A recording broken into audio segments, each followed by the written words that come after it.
Well, good morning. So, anybody looking forward to the Super Bowl? Not maybe a little. I thought there might be some reaction to that. Okay, so what's the deal? Are we rooting for the Rams or are we not? We are rooting for the Rams. Anybody here like really willing to admit that you're rooting for the Patriots? No one. No one. Oh, maybe a little bit. I don't want to get anyone in trouble here. So this is like next weekend, right? This is coming up. Now, here's a little secret that I am going to let you in on. I am not a huge sports person. Settle down, everyone. Just settle down. But Tara, you look so athletic. How is it possible that you're not into sports that much? But here's the deal. I am still looking forward to the Super Bowl. I am very excited. I look forward to the Super Bowl every year, but it's not for the football. What is it that I'm looking forward to? Commercials. Like, we know this. We all know that the Super Bowl is still exciting even if you don't like football because of the commercials. And it's just this cultural phenomenon, and it's gotten bigger and bigger every year to the point where this year, if you wanted to buy 1 second of advertising time for the Super Bowl, it would cost you $160,000 for 1 second. 1 second. And over the past 50 years, this is the amount of money that advertisers have spent on the Super Bowl in its existence. $5 billion just on advertising. Just on commercial advertising. I am sure that's totally appropriate, and I cannot think of anything else that we could do with $5 billion. But advertisers are willing to pay that money because it's effective. It works. In fact, they did a poll of people who watch the Super Bowl, and what they found was that fully 25% of Super Bowl viewers are like me and say that they think that the commercials are the most important part. 25%. They're into the ads. And what that means is that Super Bowl commercials have achieved something that most advertising does not. Because we're not that excited about most advertising, right? Like, most of the time, we're not like, yes, a pop-up ad. We're not like super excited to have something in our face trying to sell us a product. And so we tune out as much as we possibly can. But we are receiving advertising all the time. In our TV, in radio, in print, or on the internet. We see ads while we're driving or while we're watching the news. And we even see people who are walking around with labels on their shirts that are advertising for a company that they paid that company good money in order to have the privilege of walking around and advertising for them. But of course, we all have this mobile advertising device that we carry around with us at all times so that there is never a moment where advertisers cannot reach us by email or by text or by notification to let us know what we ought to be buying. Now, here's the question. I want you to guess. I want you to guess how many ads the average American person sees or hears in one day. The average number. Do you just shout it out? How many do you think? 100? 50? 75? All right, are you ready for this? We tune out most of them, but the average American hears or sees between 4,000 to 10,000 ads a day. A day. And I looked at a lot of studies because I thought that cannot possibly be true. 4,000 to 10,000 ads a day. So as I was looking through this to find out, surely not, I came across someone who felt the same way. Surely not. So he did a test in his life, and what he did was he asked his family and his friends to just not really distract him for a day so that he could spend the day paying attention to how many ads he was receiving. And here's what he says. On my test day, I woke up in the morning to my Sony radio alarm clock. I heard about 14 ads on my local station, KTTS, before I opened my eyes and hit snooze on my Sony clock. I used my Panasonic TV and Dish Network receiver remotes, noticed a Kenwood receiver and Toshiba DVD player, and watched and listened to 46 TV commercials as I got going. I got dressed in my Fruit of the Loom undershirt, Big Dog shirt, Wrangler jeans, and Nike shoes. 11 brand advertisements are within my eyesight in the closet, and I'm not even digging for them. I opened my pantry and counted 214 food brand labels, all colorful and professionally created. I get my box of Kellogg's for my Jersey-made milk and count 62 product brands. I open a can of Folgers coffee to brew it in my Mr. Coffee maker, and I've gotten around 487 ad exposures, and I haven't even finished breakfast.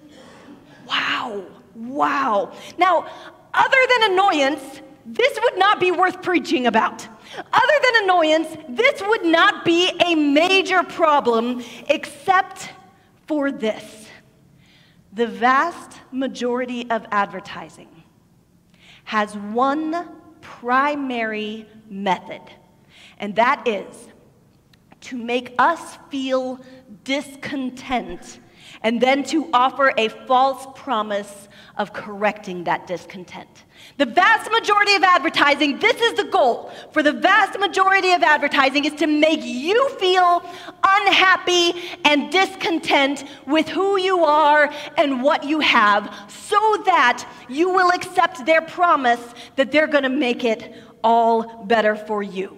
That is the whole goal of advertising. They want you to give them your money so that you can fix what you lack.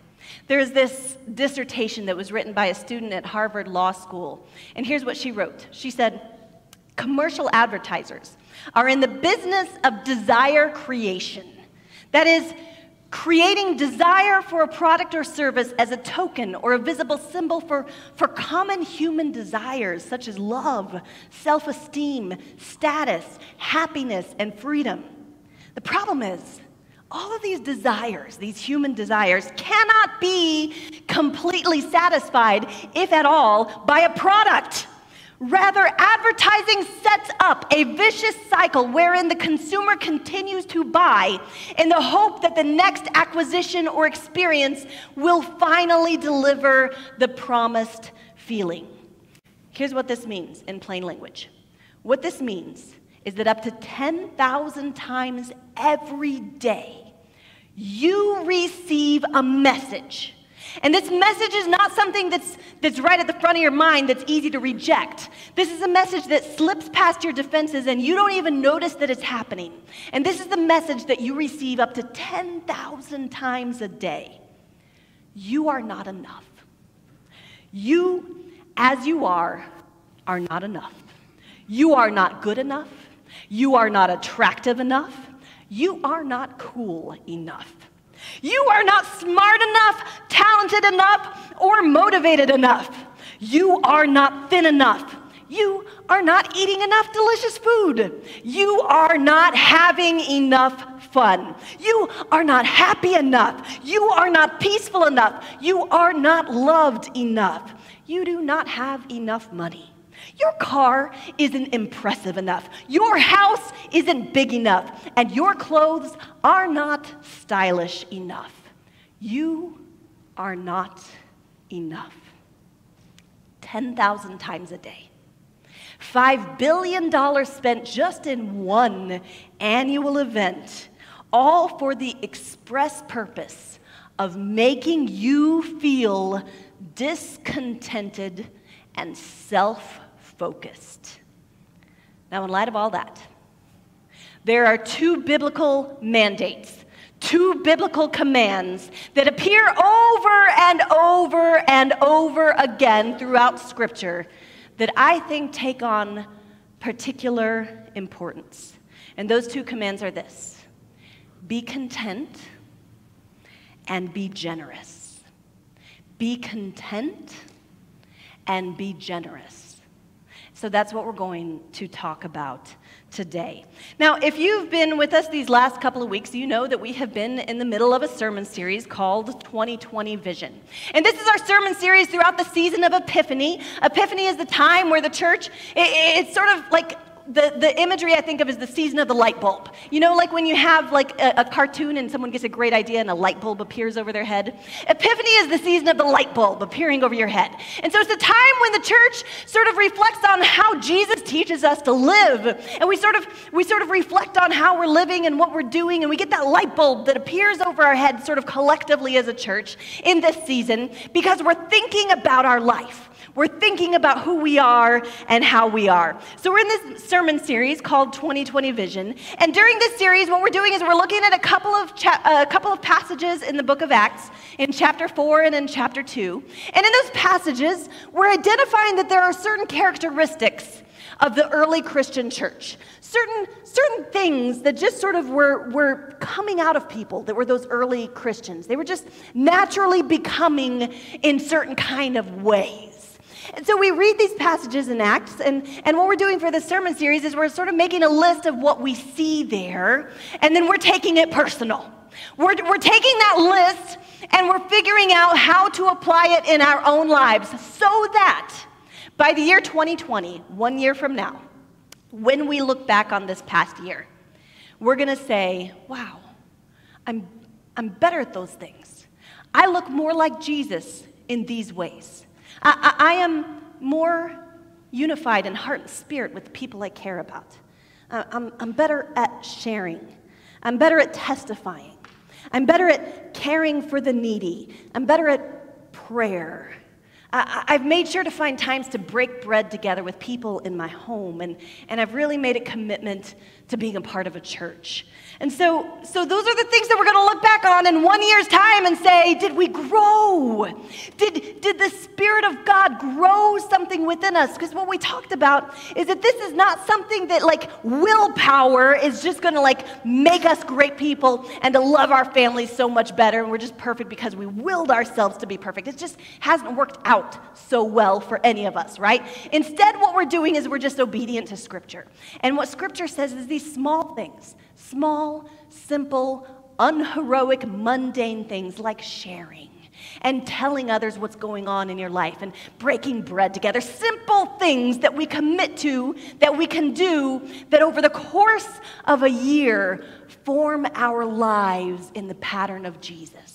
That's the sermon series, right? So that's what we're doing here. And if you look in your worship folder, in your bulletin, you'll notice a little insert that will help remind you where we've been and where we're going. We're in the second week of this series today, so you can kind of see where we were last week when Brett preached and where we are this week.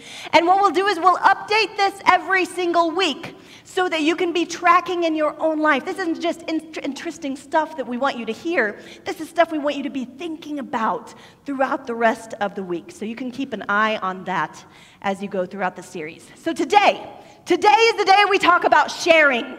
That is the concept, the characteristic that we're going to look at today. And the book of Acts describes those early Christians as people who shared. Now, that's a pretty simple concept, right? That's sort of like the kindergarten concept. But it was so remarkable among these people, among these early Christians, that people noticed. It was amazing the way that they shared. It was extreme the way that they shared. And so one of the ways that you could tell that someone was a follower of what they called the way of Jesus, was that they would become someone who shared generously. They just shared. In fact, they were so convinced that sharing was an important part of being someone who was filled with the Spirit of God that they genuinely believed that if you didn't share, you might die. They actually thought, and they say this in a couple of different stories. In one case where a couple decides not to share and they lie about it and they just like die. And then in another place, the Apostle Paul is talking about communion, and he says, some of you are like going in, and communion back then was like a whole meal. And he was like, some of you think you're really important and you're showing up and you're eating all the stuff and you're leaving nothing for anyone else. You're not sharing. And you know what's happening to you? You're getting sick and you're dying because you're not sharing very well. They thought this was so important. And so it was this massive, massive concept among these early Christians. And it's simple, the idea of sharing, but we're not always so good at it. So what we're going to do this morning is we're going to look at what the Apostle Paul says in the book of 1 Timothy. So if you have your Bibles, you can go ahead and turn to 1 Timothy. Here's what you're getting ready to look at. This is a letter that Paul, or possibly his secretary or one of his students or someone who is like a disciple of Paul's, they're writing this letter to a young pastor who is being mentored in the ways of how to organize a church. And the young pastor's name is Timothy. And Timothy needs to be taught how to be a pastor, how to lead a church. And so Paul has been going through this letter, giving lots of good advice. And in the 6th chapter, in chapter 6, he starts in right around verse 5, talking about people who think, and I quote, that godliness is a means to financial gain. Now here's what Paul is doing here. He's calling something out. As the kids would say, he's throwing shade. He's throwing shade right now at a particular group of people. He's calling out something that today we call the health and wealth gospel. Have you heard of this? Some people call it the prosperity gospel. And here's how you know that you're seeing the prosperity gospel in action. If you turn on the TV, and there is a preacher preaching, and the preacher is talking about your money. And the preacher is talking about your money in this kind of a way. If you just send in your seed money, if you just will be faithful in this, God is going to make you so rich. Here's what I want you to do. You send in your seed money of this much money, and I will send you some holy water that I have personally prayed over. If you send in your seed money, I'll send you this holy water, and you put this in your cabinet, and you just touch it once a day, and then play the lottery. And then you're going to get so rich, and you're going to live forever. That's the prosperity gospel. It's the idea that when you become a Christian, God promises that you'll get rich and you will have a long life. That's the prosperity gospel. And Paul is calling it out. He is saying that is all kinds of wrong, because the prosperity gospel works the other way too. The prosperity gospel also says that if something goes wrong in your life, it's probably because you weren't faithful enough. Paul says people who think that godliness equals financial gain, they're just wrong. He says they're corrupted. They've been robbed of the truth. But Paul is not one just to criticize something without also offering a better way. So that's what we're going to read this morning. So if you have your Bibles or your phone, or you just want to follow along on the screen, we're going to be in 1 Timothy chapter 6, starting in verse 6. Here's where Paul picks up what he's talking about. But godliness with contentment is great gain. For we brought nothing into the world, and we can take nothing out of it. But if we have food and clothing, we will be content with that. Those who want to get rich fall into temptation and a trap, and into many foolish and harmful desires that plunge people into ruin and destruction. For the love of money is the root of all kinds of evil. Some people, eager for money, have wandered from the faith and pierced themselves with many griefs. And then we're going to skip ahead just a little bit because Paul digresses for a moment. I'm going to skip ahead to verse 17. Command those who are rich in this present world not to be arrogant, nor to put their hope in wealth, which is so uncertain, but to put their hope in God, who richly provides us with everything for our enjoyment. Command them to do good, to be rich in good deeds, and to be generous and willing to share. In this way, they will lay up treasure for themselves as a firm foundation for the coming age, so that they may take hold of the life that is truly life. This is the word of the Lord. Thanks be to God. Now, my source for all of my study and what I know about this passage comes from a pastor from our old district in Northwest Indiana, Pastor Troy. And what he says is this. He says the key to understanding this passage is to recognize that the two biblical mandates we talked about earlier both appear in this passage, and they're linked together. And the two biblical mandates that appear are to be content and be generous. And he says you can't do the second one without doing the first one. You can't be generous without being content.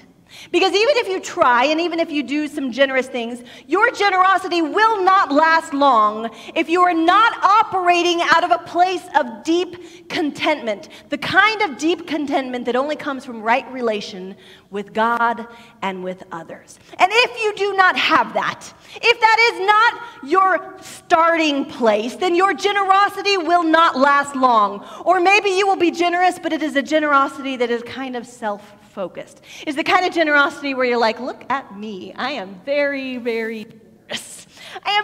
Did you see how generous I was back there? That's the kind of generosity that might come out of you if you're not filled with the same spirit that filled Jesus, and that spirit that brings you contentment. If you lack contentment, generosity will not follow. So here's Paul's argument, and it's brilliant. Here's Paul's argument. If you look back to verse 6, Paul says, godliness with contentment is great gain. In other words, here's what he's saying. Ready? He's talking to these people who think godliness equals financial profit. And he says to them, actually, in a way, you're right. Godliness with contentment is a great source of profit when it is combined with being happy with what you already have. You didn't bring anything into the world, and so you can't take anything out of it. So we'll be happy if we have food and clothing. Paul's saying, you're right. Godliness does lead to great gain, but it is not the gain of financial prosperity. It is the gain of true godliness combined with contentment, which is to no longer strive to get more, to have enough, to be enough. You're no longer trying to fill that hole that is opened up in your soul and your spirit because 10,000 times a day you are receiving the message that you are not enough and you do not have enough. You're no longer trying to desperately fix that. You're no longer trying to figure out what you need to do to stop the bleeding. You're no longer trying to strive after more and more and more, which will never be enough. That's not your focus anymore. The contentment that you have is itself the profit, the gain of godliness. And if you have it, if you have that, if you have contentment, Paul says, you're as rich as anyone on the planet because you will want for nothing. If you have this, if you can cultivate this godly contentment in your life, you will be as rich as the richest person that you've ever heard of. If you have this, you will know that you don't need more than what God has provided. And so you're not stuck in unhappiness when you don't have it. You're not wallowing in discontent, feeling that sense of envy for the things that you do not have. So Paul says, and here's the thing, if Paul was like, you know how you see the advertisements and someone sets up in like a hotel lobby and they're going to do like a special presentation and it's a conference thing and you can pay your money to come to this conference and they will teach you how to get rich.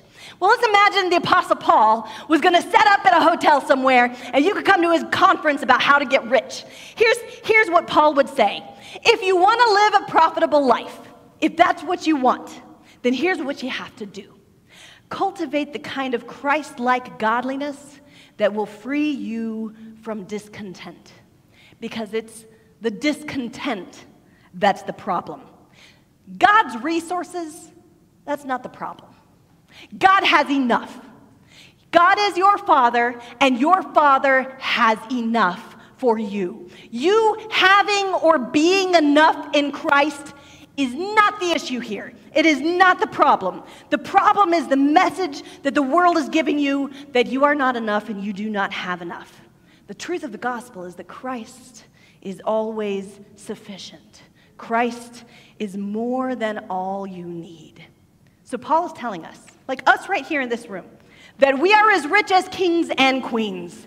That we are as rich as Jeff Bezos or Bill Gates, richer even, because we have what everyone else is striving for, what everyone else is trying to accumulate and fix. We already have it. We have contentment. Because what is it that people are striving for? Well, what is it that advertisers will spend $5 billion trying to do? Why do people strive after bigger and seek flashier cars and expensive clothes and the coolest shoes? It's because they're looking for contentment. They're looking to feel okay. They're looking to feel like they're good enough. They're looking to feel like they fit in. They're looking to feel loved and appreciated and accepted and to fit in with what's going on in the world around them. And 10,000 times a day, they're being told that there is a lack within them. And if only they buy this product, they will feel better about it. They will feel better. But it's never enough, and it will never be enough. Social scientists have a name for this phenomenon. Like, it's not a secret. We know that this is a thing. I'm not like making stuff up here. This is a real thing that is happening and that advertisers are taking advantage of. And there's a name for it, and it's called the hedonic treadmill. The hedonic treadmill. And it looks something like this. Here's how it goes. You see something that you don't have. Maybe it's through an advertisement. Maybe someone else has it. You see it. And then desire awakens. You want that thing that you do not have. So then you buy it, you acquire it. Now it's yours. And if this were working the way that you believe it's supposed to work, everything would be better now. You finally have that thing, and now it's enough. Now you are content. Now that hole in your life is filled up, and oh my goodness, it is better forever, right? But it's not like that. That is not how it works. It is a hedonic treadmill, which means what happens now is you are happy for a fleeting moment. You have a moment where you feel satisfied because you got the thing that you wanted, but pretty soon you adapt to having that thing, and you go right back to where you were, and you do not feel any happier than you did before. But then you see a new thing, and you want that thing. And you buy that thing. Do you see how this happens? It is this self-defeating cycle that we have all just culturally agreed to buy into. And it's not working for anybody, but no one is going to fix it for you because people are making a lot of money by this happening, and they're stuck too. And so you will never be content if this is the cycle that you're stuck in. Paul seems to think that we will only be content when we die to the lie that we need more than what God has provided in order to have enough or to be enough. And when we reach that point, we're as wealthy as the wealthiest person on the planet. That's what Paul thinks. That's what Paul thinks. I wonder if he's right about that. Now, what does all this have to do with sharing? So I told you when we got started this morning that today was about sharing, that in our big scheme of things in our sermon series, today's the day we talk about being a people who share. And the reason why we're talking about this today is because I am convinced that the problem we all have is not that we don't want to share. I do not think that my task up here is to stand up here and tell you, you really should share. That should be a thing that you want to do.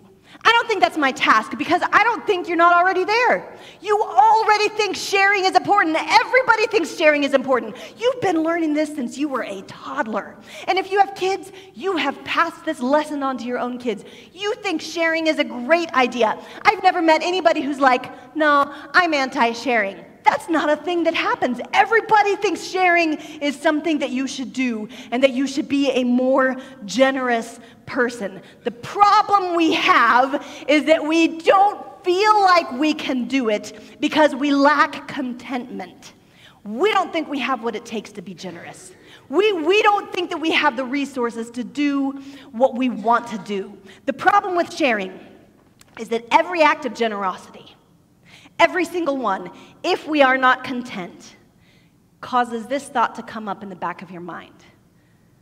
Doing this nice thing that I know I ought to do, or giving away this thing that I have, will diminish me. If I give away this thing, or if I give of my time in this way, or if I come alongside someone and expend my energy for them, then what's left for me? And I'm already not so sure I have what I need. I'm already not so sure that I have enough or am enough, because 10,000 times a day I hear that I'm not. And so if I do this, if I give this, then what will become of me? What will happen to me? How will I take care of myself and my own? Paul says in verse 10 that this is the part where it feels like you're being pierced with many griefs.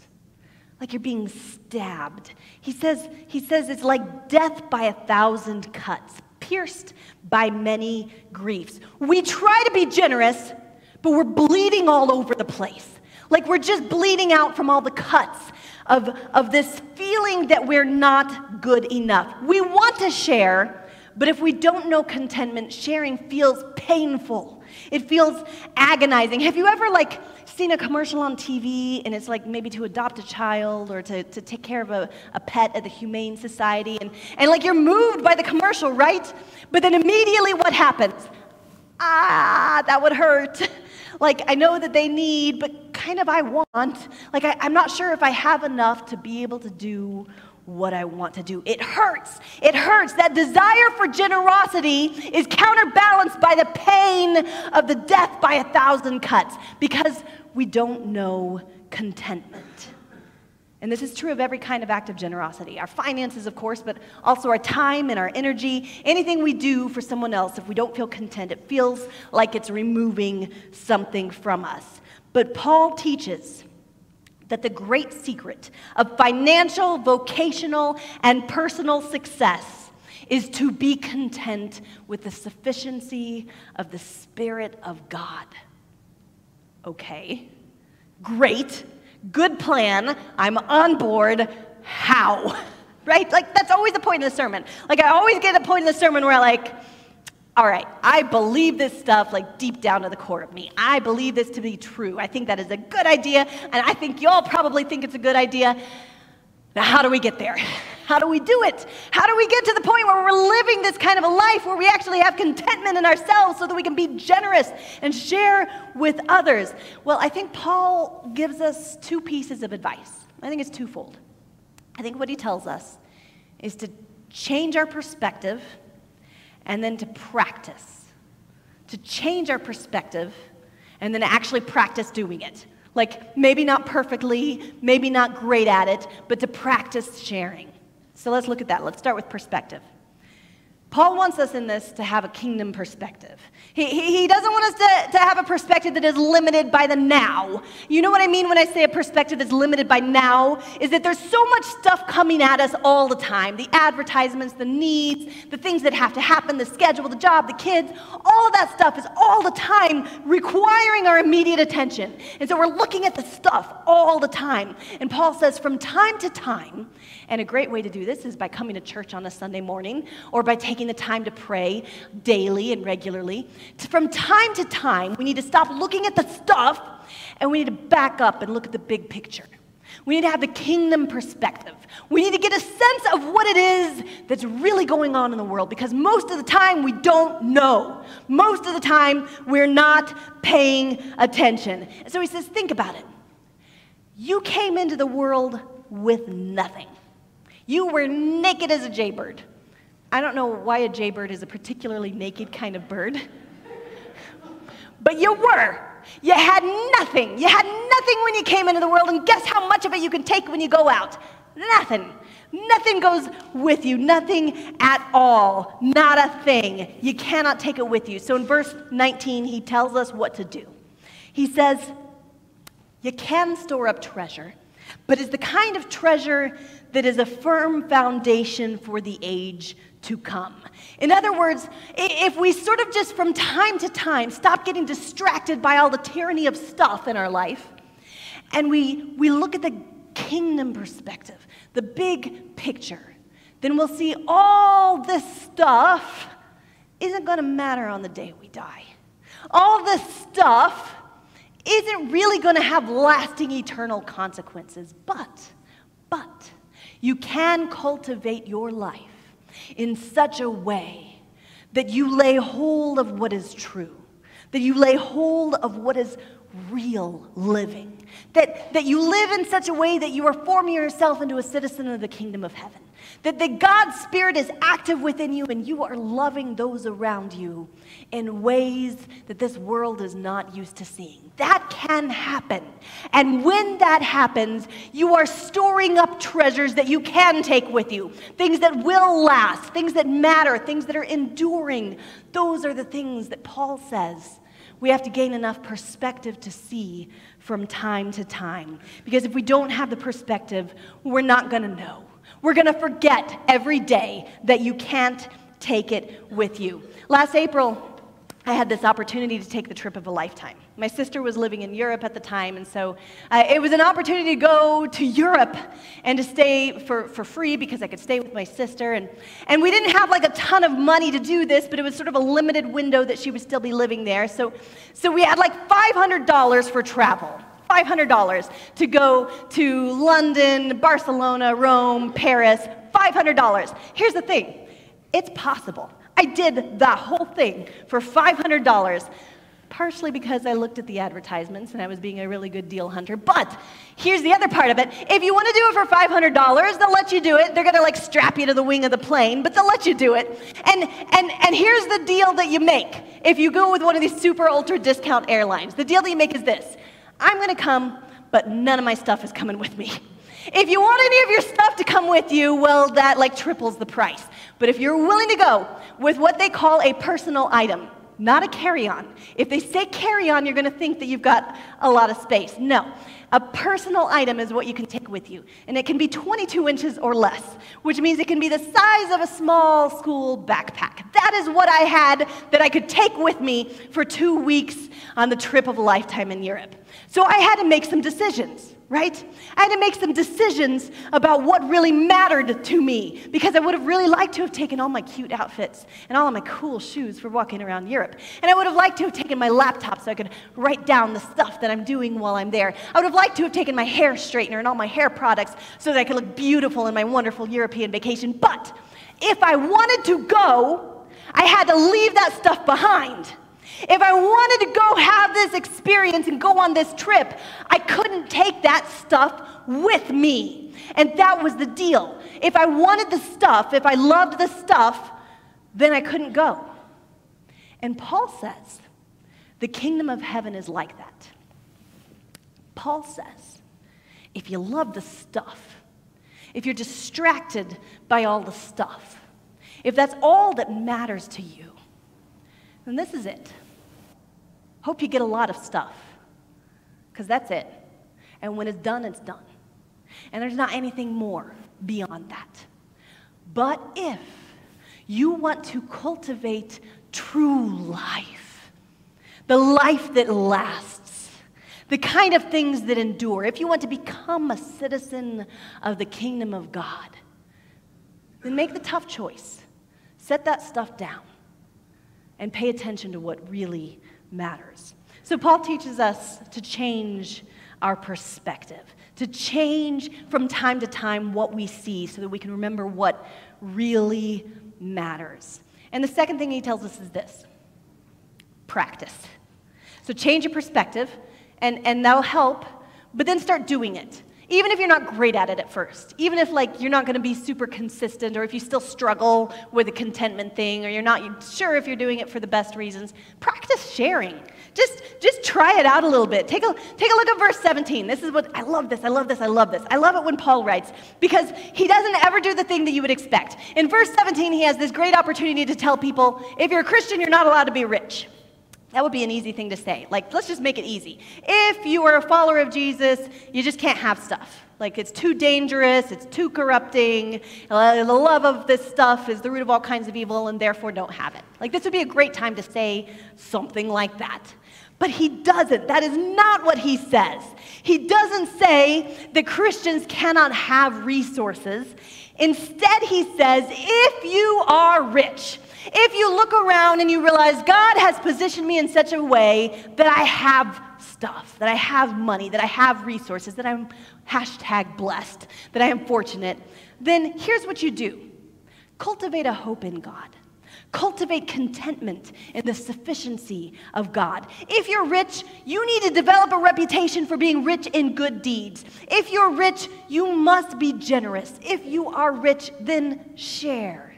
Now, thank goodness no one in this room is rich. I know y'all. I know that, I know. But none of us are rich, right? Like, not really rich. I mean, in the grand scheme of things, none of us are really that rich, so none of us really have to pay close attention. This applies to, like, the super rich, the people, like, that are making $1 million every quarter. Those are the people that Paul is talking about here, right? Here's the thing. The poorest among us today, the very poorest among us sitting in this room today, live better than the wealthiest kings 300 years ago. The very poorest among us are at a higher royal state of living just by virtue of indoor plumbing. Like, just by virtue of having roads and access to education. We are living royal lives. And if that perspective is not enough for you, according to World Bank, if you live on more than $165 a month, right now, today, in this world, if you live on more than $165 a month, you are richer than 50% of the world. If you earn more than $25,000 a year, are you ready for this? You are in the top 10% income earners in the entire world. $25,000 US a year. And if you own 2 cars in any kind of condition and live in your own home, then you are among the top 5% richest people in the whole world today. Congratulations on your promotion. I mean, how good did that fix everything? Are you so content now because now you know how much stuff you have? Isn't that amazing to know this? Isn't this all better? Is it enough? Is it finally enough? I bet not. I bet that even if you don't have 2 cars or even $165 a month, Paul says you can be content if you just have food to eat and clothes to wear. That's what Paul thinks. He thinks life in Christ is that rich. He thinks godliness is that profitable. He thinks it is possible to live a life that is so full of real life, that is so full of the joy of the Lord, that is so filled up with what matters, that you can be content with nothing more than that. And if that's possible, then we are richer than the richest person in the whole world. We have more than enough. We are as wealthy as the wealthiest person on the planet because we can have what everyone else is after: contentment. Christ is enough. Christ in you is enough. Christ in you is more than enough. So Paul's words to you are this: be content, be generous. And if you don't know how to do that, change your perspective and practice sharing. Just do it. Just practice becoming one with a reputation for being rich in good deeds. You have everything you need. Now let God start dealing with what you want. And even if the world tells you 10,000 times today that you are not enough and you do not have enough and you never will unless you buy this product, then I want you to trust in the sufficiency of the Spirit of God who is alive within you. I want to invite you to stand with me, please, as the worship team comes up to sing one more time. And what we're going to do is we're going to close singing out the Spirit of God within us. And here's what I want you to have kind of in the back of your mind. One of the things that both Brett and I are committed to being better about doing in this church is not just telling you stuff, not just saying, here's some things you ought to think about, but trying to find practical ways to let you practice the stuff. Things that you can do that are sort of like the assignments. And then next week, what would be great is if you could say, here's what I did, here's what I thought about, here's what God did in me this week. So we're going to try to look to find ways to offer those opportunities for you. Here's the thing I want to tell you about now. This week, all week long, you can practice sharing your time, your resources, whatever. You can cultivate that kind of stuff. If you want to do it as a part of what we're doing here as a church, then we've got something coming up. It's actually the day of the taco truck. It's on March 3rd. We're doing our annual Faith Promise Sunday. And what we do on that day, this is our opportunity to sort of focus on generosity and on the things that the church does. Because as a church, we practice generosity. We cultivate generosity with our resources. And not everyone knows this, but everything that we bring in, all of the money, all throughout the year, we give away about 15% of that. Is that right? About 15% is what we give away of everything that comes in. It doesn't go to like the building or the lights or the salaries or anything like that. We just give it away. And it goes around the world, and we are involved in projects all over the world that are sharing, like you guys, when you come in and you give of your tithes and offerings, we make sure that some of that is making this world think of Christians as those who are rich in good deeds. And so on March 3rd, what we do is we celebrate that, and we take the opportunity to show you some of what has been happening around the world through the Church of the Nazarene, part of how that funding works, how it's going towards projects like digging wells or educating pastors, that sort of thing. And we celebrate that on that day, and then we give the opportunity for something called a faith promise, a commitment for how much you would like to give in the year to come. And the way that we get at this is we never want it to be an emotional manipulation. It's not about like, the pastor standing up on TV and saying, if you do this, you'll get rich and you'll win the lottery. No. If you do this, you will have great gain, but it's not about financial gain. It's about God teaching you contentment. And that's what we're offering. So what I want to invite you to do as we sing this last song in closing and as we worship is to consider what that might look like for you and what God might be calling for from you. And keep considering that through the course of the next few weeks as we lead up to our Faith Promise celebration on March 3rd. Can you do that with me? All right, let's worship together.